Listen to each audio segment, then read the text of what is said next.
ମୁଁ ଶ୍ରୀ ସୁବର୍ଣ୍ଣ କୁମାର ନାୟକ, ଅବକାରୀ ଅଧୀକ୍ଷକ ବରଗଡ଼। आज जो कार्यक्रम चलती तार महत्व उद्देश्य कौन रही? आज एक्चुअली आमर विश्व परिवेश दिवस।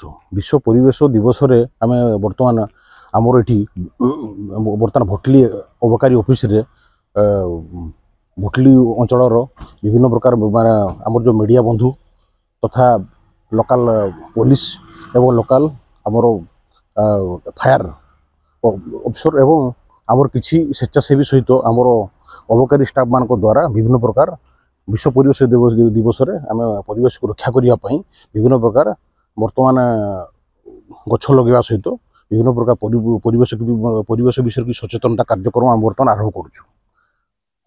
आई दिवस मुझे कहूँ चाहे जे विश्व परिवेश सहित आम गछ लगे सहित विभिन्न प्रकार आज बर्तमान जो सरकार आभिमुख्य चली मे 31 टू जून 26 पर्यंत आम बर्तमान आम संकल्प निशा नुहे जीवन ता बाबद आम किसी सचेतनता कार्यक्रम करुँ।